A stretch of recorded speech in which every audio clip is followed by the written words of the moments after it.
Right, good morning. Bright and early Monday morning. Had quite an exciting weather week last week. So hope you enjoyed the wind and the rain. Whoa, meteorology, good stuff. Even Hurricane Leslie, the thing that we were watching at the beginning of last week, even that turned up trumps. And it barreled into Portugal yesterday and created havoc in Portugal, which is, I think it's only the fourth hurricane on record to hit Europe. I think is the Hurricane Leslie, a bit of a special case. You do get these funny hurricanes at this time of the year. Okay, so the chart for today, well, there you go, there's a front lying off to the east. There's the rain that we had yesterday and the day before, and moved off to the east, and we've got these sort of depressions here. I don't really want to dwell on the surface chart because what we're trying to look at in the lectures at the moment is the jet stream. So I'm going to switch to the upper air chart. So here we go, here's the upper air chart, and what we have is a pattern. So here are these two low pressure systems that we saw on the earlier chart. They're actually another. So these are the white contours here, that's the surface pressure.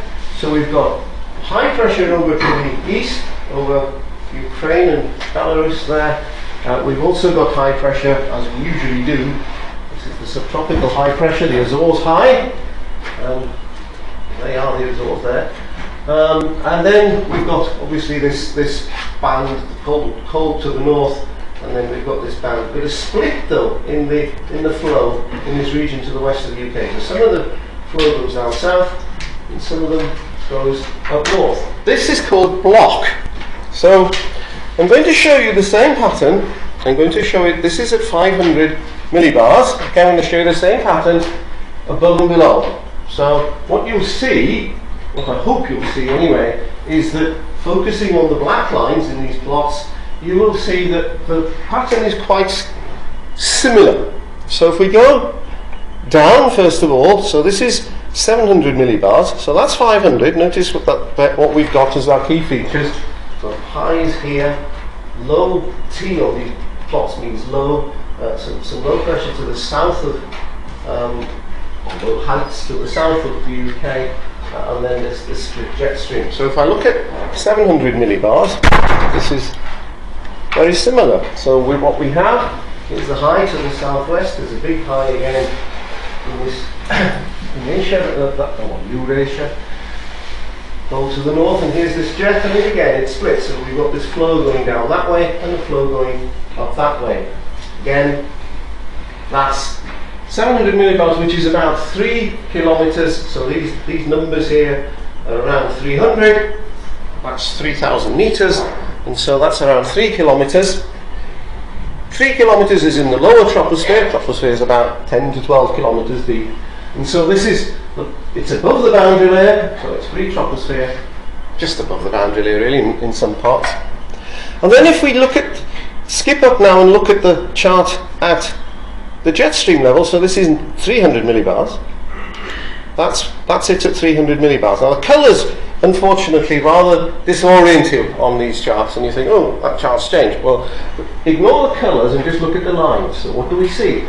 Well, there's a high down here to the southwest. Again, there's a higher here to the east. Again, in the same place.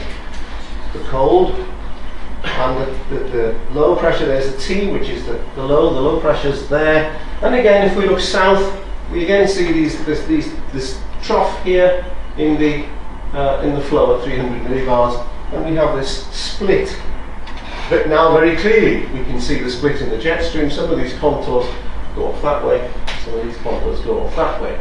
So we have this vertical coherence in the pattern. Where there's a high pressure at the surface, basically there's a high pressure in the upper troposphere, and we'll be using that in the lecture up towards the end of the lecture.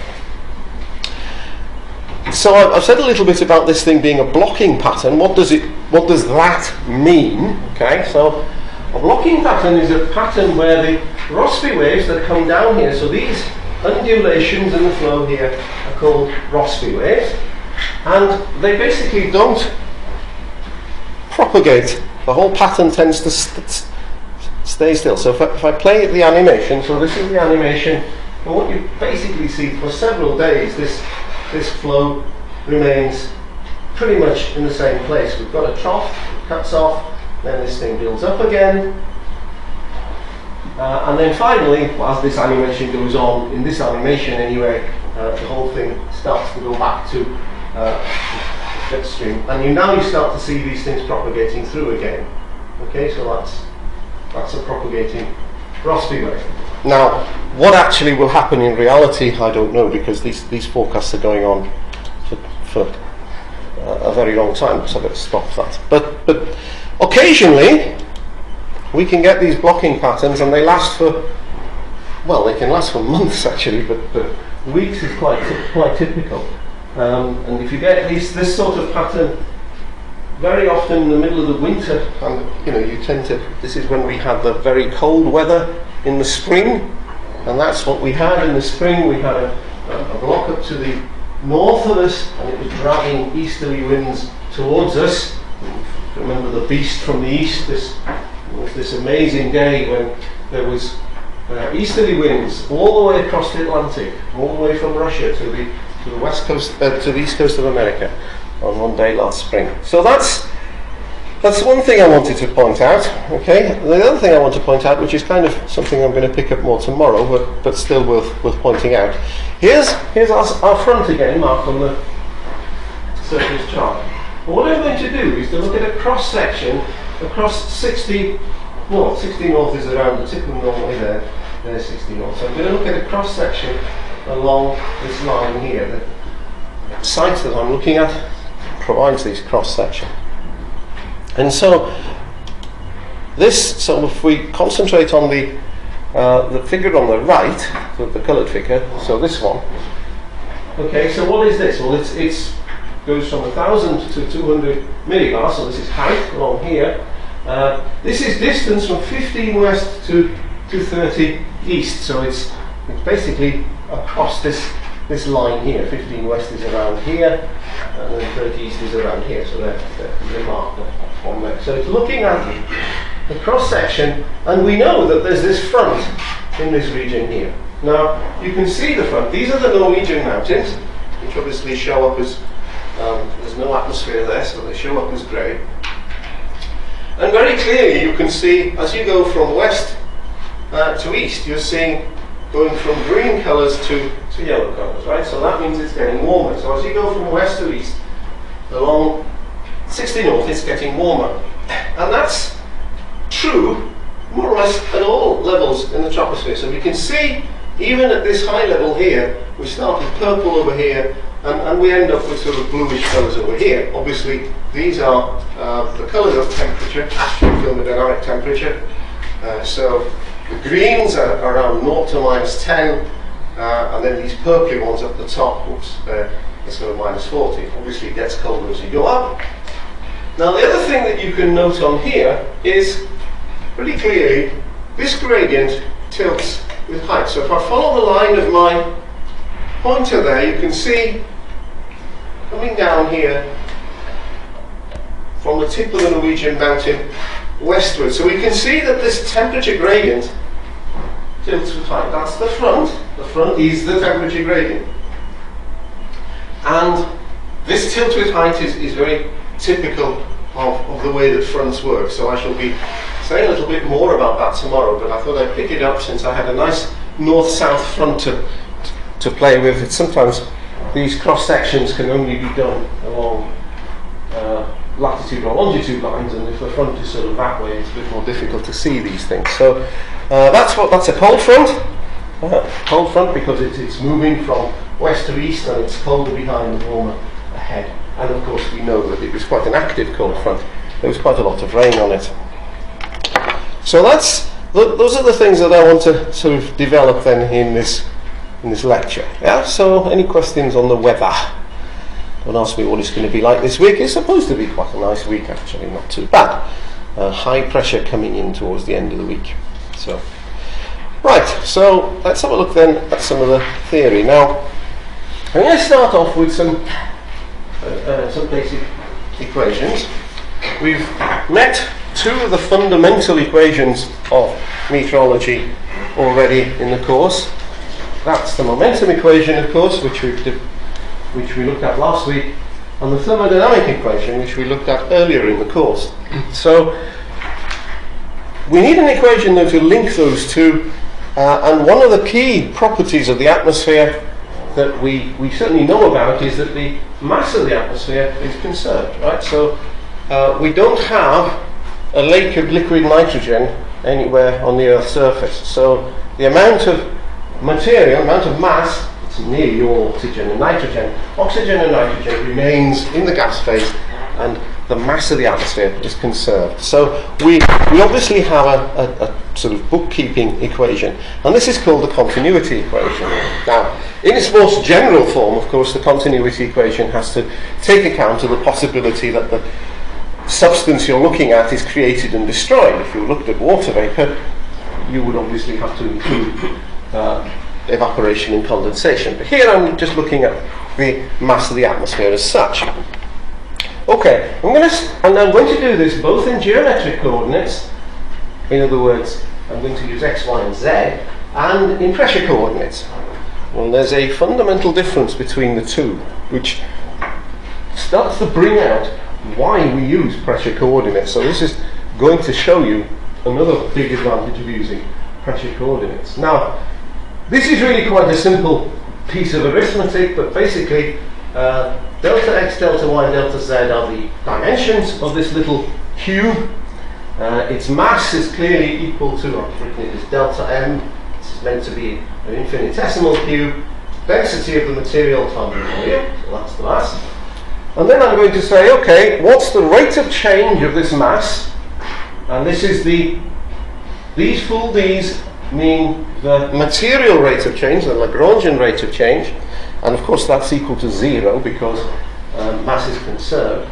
But nonetheless, if I differentiate this, there are 4 terms in here, and I just use the chain rule in the usual way. So I have a rate of change of density of this parcel as it moves around in the atmosphere. And then I've got 3 terms that go rho times d delta x by dt, and then delta y by dt, and delta z by dt, which are terms that denote the stretching of the cube along the x, the y, and the z axis. Okay, so we're looking at the stretching. Now actually, that's a simple thing to calculate because, as this equation at the bottom shows, the rate of change of delta x, it's just, delta x is the distance from here to here. So if this point is moving away from this point, delta x is stretching, and that means the speed, the velocity, velocity in the x direction, u is the velocity in the x direction, then that's just the difference in that u. So the stretching of that element is just the difference in its velocity at either end.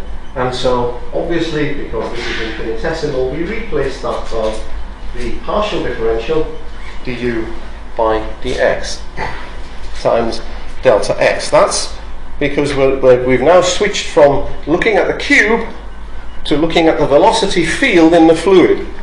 And that's why we switch from this full d to a partial d. Okay, because obviously as the little cube moves around in the fluid, it encounters different velocities. Velocity is not conserved. It's a property of the whole fluid, not of just of this cube. So we have that, and then clearly by extension we have the same for the other dimensions, and so this equation becomes that plus rho du dx plus, and then the similar thing for the other 2 components, which boils down, if you divide now by delta m, then this collection of delta x's disappears,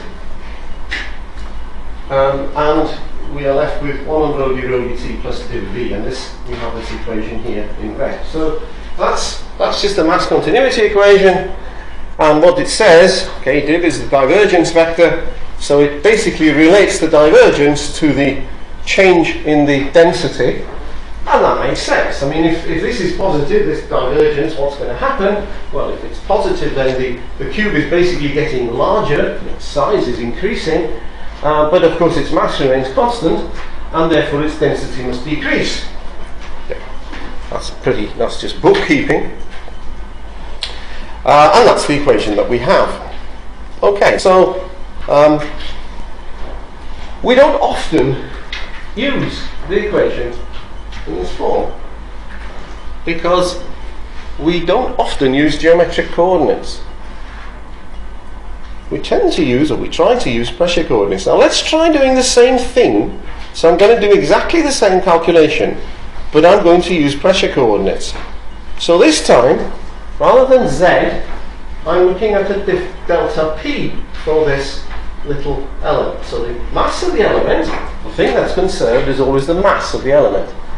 And this time, delta M is equal to G delta X delta Y delta P, because I've applied the hydrostatic equation. In other words, if I go back, dz over rho, there we go, dz over rho, oh no, I'm going the wrong way.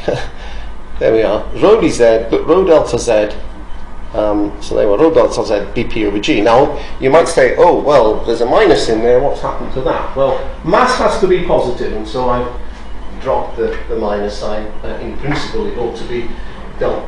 In other words, I've allowed delta p to vary, to increase downwards. I can choose whatever coordinate scheme I want to use. The point is that when we go through this and we do the same calculation, we've now replaced density by gravity. Gravity doesn't change, so we've got a constant there. We like to think it doesn't change anyway. It changes much less than density. So now, rather than the term d rho by dt, that term completely disappears. So the first term in this equation, here and here, we haven't got them anymore. The hydrostatic equation has got rid of the density, and so we've simply got an equation exactly the same as before with the divergence terms. So these all just boil down to the divergence of the velocity, like so. So we end up, when we just run through this in pressure coordinates, we end up, this is why it doesn't matter about whether it's positive or negative, because in the end you set it equal to 0. And it's because mass is conserved, the divergence of velocity is equal to 0. So or rather, formally speaking, under the hydrostatic assumption, right, which we have found from scale analysis is very, very closely followed in the atmosphere, particularly on the larger scales. Under that assumption, the divergence of the three-dimensional vector v is 0. So air behaves like an incompressible fluid. Air behaves like water, which takes a bit of getting used to, right? But remember, we're talking about large scales here. The compressibility, we know that air is compressible, heavens above, it must be compressible. But what sort of phenomena do we associate that with? Well, the most obvious one is sound waves. I'm communicating to you now using the compressibility of the air. Okay, it's a wave that travels towards you. That's obviously way, way beyond, smaller than the synoptic scale. So this three-dimensional divergence is in fact identically 0. So this, in meteorology, in synoptic meteorology, so this means is identically 0. In other words, it doesn't just happen to be 0 at some point. The divergence is always 0. And so the term divergence, okay, so meteorologists get a bit lazy at this point. They use the word divergence because this thing's always 0. They don't need to apply it to the three-dimensional wind. So they apply it only to the horizontal wind. So I've written an h here, so div hu, but later on in the course I shall be dropping the h. I'm just showing div. Now remember, u is the two-dimensional wind vector, so it's only got two components, so that gives you a hint. This is so divergence. Divergence is the udx and the vdy and the omega dp, because we're in pressure coordinates, and our vertical velocity now has to be dp by dt. This is the material change in pressure for an air parcel. That's what vertical velocity means, the velocity upwards of an air parcel. So this thing, this omega, means the change in pressure of an air parcel, right? So if we take convection or something like that, then you've got a parcel of air going up in the atmosphere in a convective plume. Its pressure is decreasing, and therefore its omega is negative. So, oh dear, I wish it wasn't, but it is. Omega roughly equal to, this is approximate, but minus g times rho times the actual w velocity. So where the vertical velocity is up, omega is down. Yeah, okay then. So, anyway, that's what omega is. It's just the rate of change of pressure for an air parcel. And this is showing, essentially, this is the divergence in the vertical. So, the omega dp is stretching in the vertical. In other words, how much does it change between the top and bottom of an air column, if you like. And that's related to this horizontal divergence. Okay. Now, convergence and divergence are words that you're going to hear a lot from me this week and next week, because they are central to understanding how the atmosphere works. We've already seen at the beginning of the lecture that weather systems are vertically coherent. Okay? In other words, qualitatively, there's not much change in the pattern on the synoptic scale as you move up in the atmosphere, in the troposphere. What this boils down to is that the sign of these quantities, these vertical velocity quantities, doesn't change in the vertical. At the ground, obviously, you don't have any vertical velocity. That's fairly straightforward. Air can't go in and out of the ground. Much less obvious is that the same is true at the tropopause. Now, I'm not going to explain why. Sometimes, given I've got only 10 lectures to do this stuff, sometimes I just have to tell you things. And this is one of the things that I can't, I mean, obviously, I know how to derive it, but we need to do a lot more theory with you to show you why this decreases. But basically, what happens in the stratosphere is that these Rossby waves, which are coherent in the troposphere, they die away as you go further up in the stratosphere, and the flow becomes much larger in scale. And associated with that, the vertical velocity patterns that are linked to the Rossby waves also die away. But I haven't proved that, okay? So that's just something I've stated. We end up then with these sort of cartoonish diagrams. So these diagrams show omega velocity here, and of course this is positive omega, so this is downward motion. And what I'm showing you here is height or pressure. So pressure increases downwards, height increases upwards. Here would be the tropopause, and this is a sort of schematic of what I said on the last slide. This is what omega would look like. It has the same sign, so it doesn't cross. This is omega equals 0 at the left here. It doesn't cross the axis. It's 0 at the ground, and it tapers off to 0 as you get into the stratosphere. So that's the basic property of vertical motion on these synoptic scales. So it's either positive or negative omega. This is upward motion, and again, of the same kind of thing.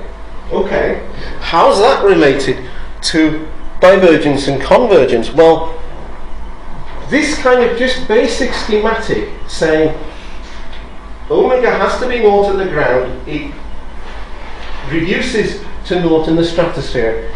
If it's non-zero somewhere else, then it has to have a maximum somewhere in the troposphere. Okay, that's just applying the properties of a continuous function. And clearly, therefore, in this part of the atmosphere, the omega by dp, so the omega by dp is, so what's here? Omega is positive, pressure decreases with height, omega increases as you go up, so the omega by dp is negative here, just because p goes downwards, and similarly it's positive here. That's just from the slope of this line, and I get this slope of the line just by considering what kind of shape a function would have to have. And similarly on the other side you've got the opposite. You've got the omega by dp is positive here, so omega decreases as pressure decreases, so the omega by dp is positive, and it's negative here. So this sets up these dipole patterns. Convergence at the top, divergence at the bottom, divergence at the top, and convergence at the bottom. So, a sort of very simple consideration of what the vertical velocity on the synoptic scale has to look like, just based on observation of the coherence of the patterns, leads you to this kind of functional form. Obviously I haven't shown that it doesn't do some sort of weird wiggly pattern, and I suppose it could, but given that the pattern doesn't show, the horizontal patterns don't show wiggles, well, that probably shouldn't either. Okay? Yeah, right. Now where do we go with this then? Well, where we're going with this is to focus in on the bit of the dynamics that matters. And we note, first of all, that the geostrophic wind involves a cross product. Okay, across the gradient of the geopotential. So so if you write it out in component form, this is what you have. So if you neglect the variation of f with latitude, if you allow f to be a constant, then pretty obviously this operator is 0. In other words, you differentiate that with respect to x and that with respect to y, and you get 0. So the divergence of the geostrophic wind is 0. It's not actually 0. I'm not going to go through this stuff in grey. This is just to show you what happens if you actually allow f to vary. It's like a lot of these things, it's not several orders of magnitude lower than it's not negligible, but it is quite a bit smaller. In other words, you come up with a number that is roughly an order of magnitude less than the actual values that you get. But what it does focus in on is the idea then that it's the departure from the geostrophic wind that is most responsible for convergence and divergence, and therefore for vertical motion. And we therefore introduce a new way of dividing the wind up. So we're used to looking at u and v components, but this is a different way of looking at it. This is looking at the geostrophic component and the ageostrophic component. Sorry about all the Greek. It's the way that the subject developed in the 19th century.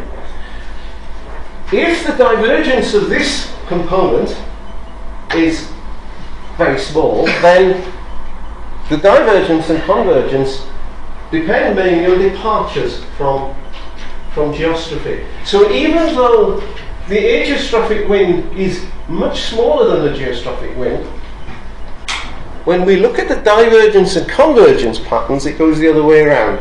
Most of the divergence of the geostrophic wind cancels out, and we're left with whatever's left comes from the ageostrophic component.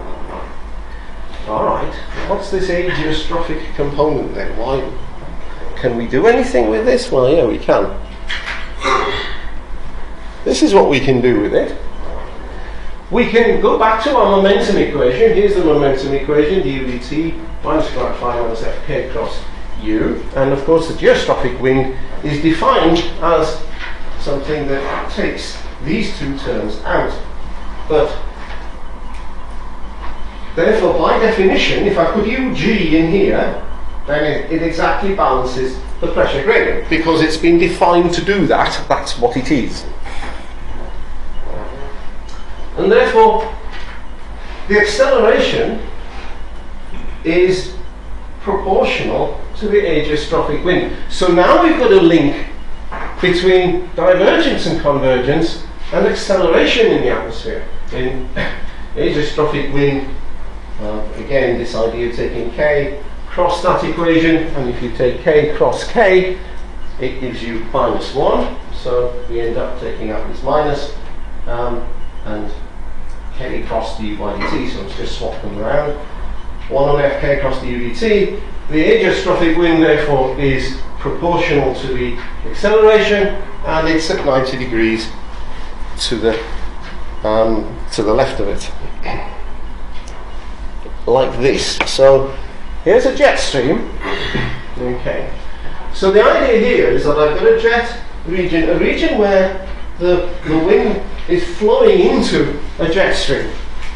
So it's a jet entrance. The air is accelerating, and so this sort of blue arrow is supposed to indicate the acceleration of the wind. So if the wind is accelerating, k cross the acceleration gives you the ageostrophic wind. So at the jet entrance, you have an ageostrophic wind that is pointing, well, towards the pole, basically, a polar component to this. It's possible to derive the thing just from energy conservation, actually. In order to accelerate, well, the kinetic energy must increase. And where can it get kinetic energy from? Well, it's got to come from potential energy. There's nowhere else it's going to come from. And so, rather than following a line of constant height and staying at the same, because that's a line of constant geopotential, it has to reduce its geopotential in order to accelerate, because of the conservation of mechanical energy. So this ageostrophic motion at jet entrance is quite consistent with basically the need of the air to cross the contours at jet entrance. Here's a more elaborate figure showing the same thing. So these are the lines of constant geopotential. This is a horizontal chart now. So these are constant geopotential. This would be the jet. This is all a bit schematic, but that's a peak in the jet stream, a jet streak, if you like. And obviously the contours are pinched here because of the maximum in the jet. Here we have acceleration moving into this and deceleration moving out of it, because the jet is a peak in the velocity. North and south of that, the flow doesn't change very much, so undisturbed flow here, undisturbed flow here. Now we've already identified that the air doesn't just blow straight into the jet stream, it actually goes, it follows a path that goes a little bit like that. It moves across these contours, losing potential energy, gaining kinetic energy as it goes. And then it reverses on the way out, and so that we capture with this ageostrophic wind. So that's what the ageostrophic wind is telling you. But what it also tells you, when you look at this pattern more closely, is if the flow up here isn't actually doing anything, then there isn't any ageostrophic wind here or here. And what you tend to find then is that the air, there's a convergence, a horizontal convergence on the left side of the jet entrance and the right side of the jet exit. Convergence and then divergence on the other side. And what does this, why is this important? Well, this is how the jet stream basically controls our weather. So this slide essentially captures how the jet stream controls our weather.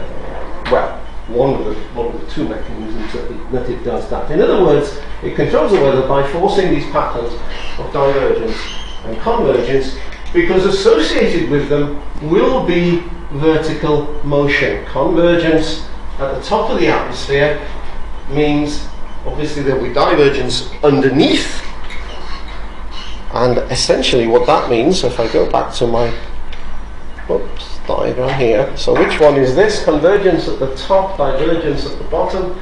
Here's convergence at the top, And what does it mean? Positive omega, downward motion. So this is associated, convergence at the top is associated with downward motion, divergence with upward motion. So the jet stream is forcing these patterns of upward and downward motion. And where there is upward motion, this is where these are favoured regions for cyclones to develop. And we shall see more about that next week. And these are regions where cyclones don't develop, and you're more likely to see anticyclones. Okay. Yeah. Now, that can be captured in this schematic. The schematic is called Dines compensation. The compensation in the Dines is the name of a person. Compensation here just means this convergence divergence pattern. So what this thing does is expressed as a kind of schematic. This is extremely schematic, but patterns which link up in the atmosphere. So this is looking at the horizontal, a schematic horizontal dimension. So we're looking at, this is synoptic in scale, and this is the vertical going from the ground to the tropopause. And we've already seen if there's a convergence here, it tends to force divergence below, and therefore you've got downward motion. But what it's saying is that, you know, air, it diverges here. Where does it go?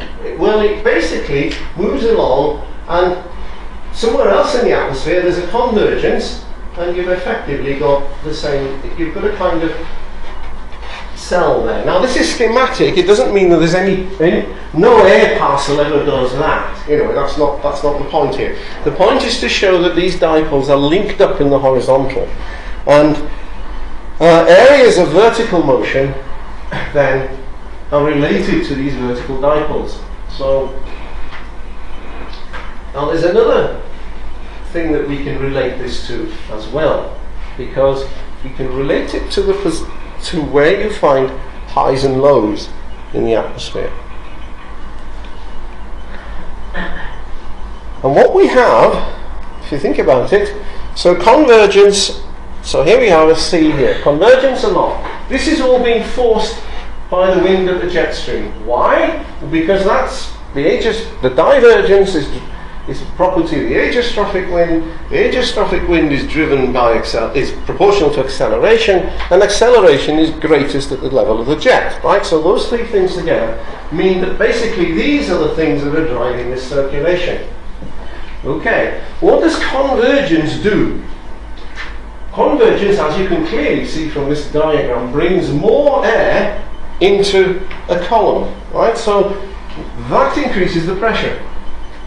Equally, divergence is what reduces the pressure. So if we ask, why does the pressure that we experience change at the surface of the Earth?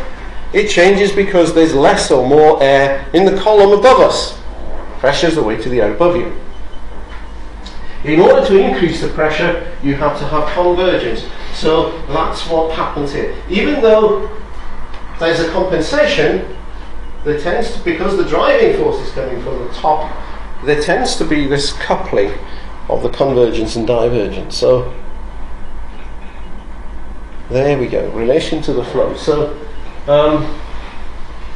high pressure underneath the convergence part, low pressure underneath the divergence part. So you can see low pressure, you can see ascending air, high pressure, descending air. So that's something I haven't really drawn out in previous lectures, but that's one of the key features of the atmosphere. Where you have high pressure at the surface, you tend to have descending air through the troposphere, because the high pressure is basically being maintained by convergence at the top, and that means essentially forcing the air downwards. The opposite is true at the surface, so for the low pressure system. So where you have a low pressure system, there will always be some upward motion. Upward motion gives you clouds, it gives you rain, gives you weather basically.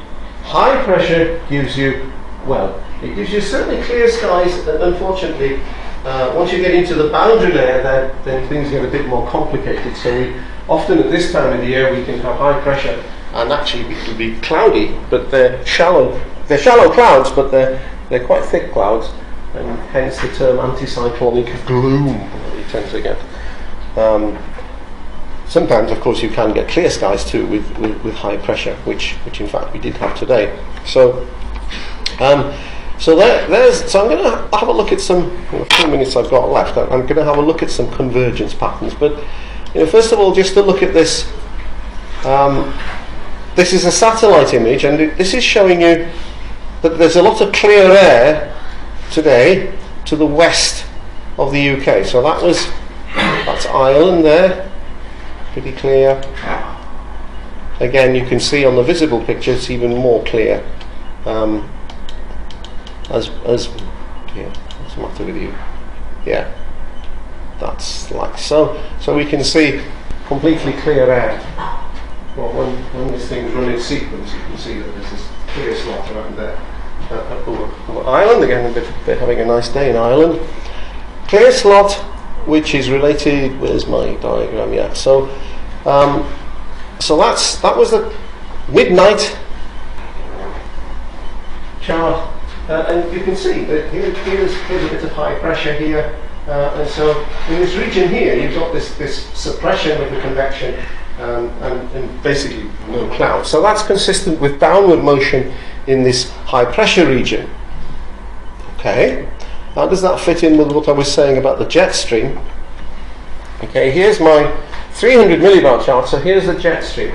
Where's the maximum speed in the jet stream? Well, you can't tell off that, so I'm going to put a different chart up that's going to show you the speed. If I can find it. 300 millibar wind. Yeah, so this is, unfortunately, that's showing you the colours of vorticity. Don't worry about that. I think one of these has actually got the jet speed in it, which is easier for you to see. Let me try a different one. That one maybe. Yeah, okay. This is a bit easier for you to see. So the colours here denote wind speed. And what you've got in this region here is a jet entrance, right? So this is, the strongest winds are over here. This is at midnight, and the weaker winds are here. So you'd expect to see ageostrophic wind here. You'd expect to see sort of downward motion in this region here. And that would be consistent then with the clear skies that we were seeing below. Over Ireland in this, because obviously now, unfortunately, there's a delay. The satellite image is 9 hours later, and so I guess I ought to try and skip this forward a little bit. There we go. So that would be a forecast for 6 o'clock, which is the same thing applies. Here's the jet entrance. Again, it's in this region you'd expect to see the clear skies, which you do. So that's the kind of pattern. Where would you expect to see more cloud? Well, you'd expect to see that. This is the jet exit, so you'd expect to see somewhere around the Norwegian coast. You'd expect to see something a bit more cloudy, and that's where the front is. And so, yeah, that is also consistent. If we look at the satellite, this is the front, and you can see around the Norwegian coast. Probably easier if I switch to infrared. Actually, you can see the high cloud here, up around the Norwegian coast, where the exit region of the jet stream is. Okay, so a little bit more cloud actually in this region too, on the right side of the jet entrance. So all of that looks fairly consistent. I can also do plots of divergence, and we'll try and do that now. They're not particularly easy to follow, but it's worth a go. And oh well, there we go. That's this plot again. So that's Monday the 15th at midnight. Okay. Not sure what's happening here. Midnight. What was the other one I'm showing you? I think I got a bit confused here. Oh, that's for. Yeah, okay. I shouldn't have done that. The same kind of thing happens. You do have a jet entrance.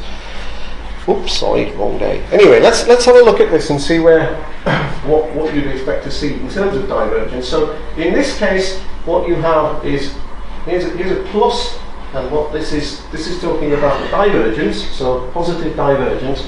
So positive divergence. This is the exit region of this jet stream here, and you can clearly see here some divergence. There's a it's less obvious here. This is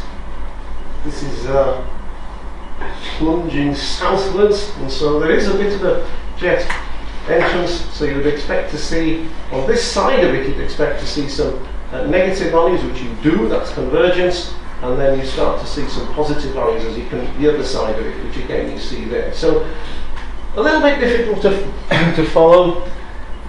There are assumptions like when I dealt with the change in the geostrophic wind. Obviously, when a jet stream goes from north to south, the F parameter changes, and so that does introduce some divergence in the geostrophic wind. But you can see basically the sort of patterns, divergence and convergence patterns, roughly follow the kind of things that this more detailed model is showing. Anyway, the schematic is the one that kind of helps us get along. So there we go, something like that. So that's where I want to stop for today. Any questions? Good, okay, thank you.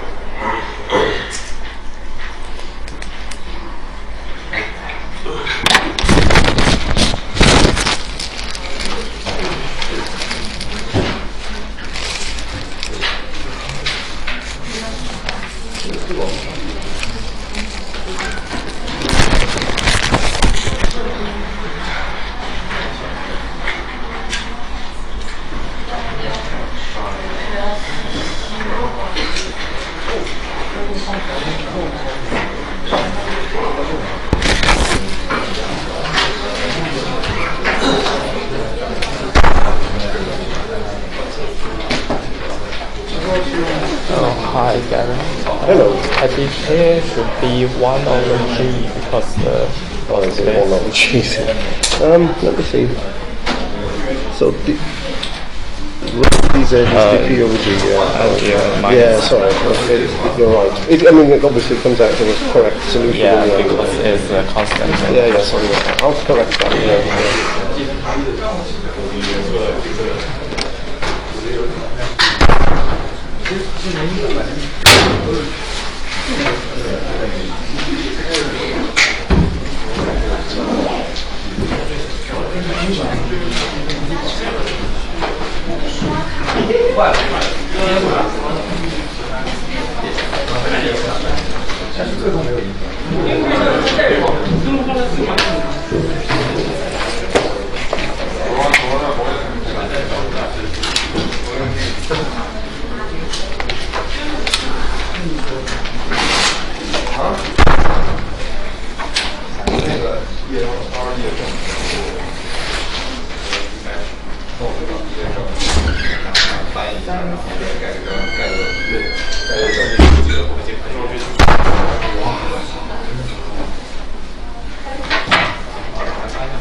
天背着你偷偷背了一遍。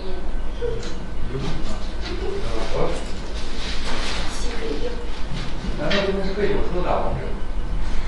输了呀！别提了，别提了呀！别提说明了，是不是被酒大王者？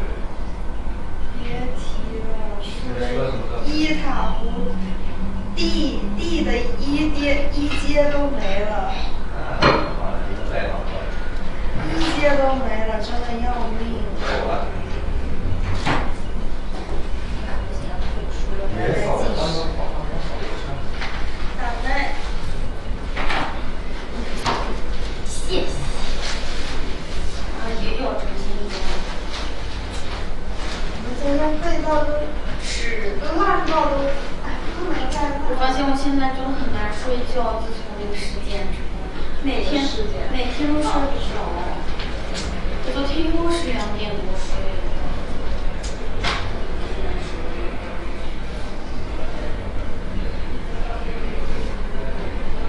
今天要打针哦，加油！哦，我就打针那天睡好了，因为我晚上超累，然后很疼，你不知道有多疼，就是疼到你胳膊根本抬不起来。那打多少？3针。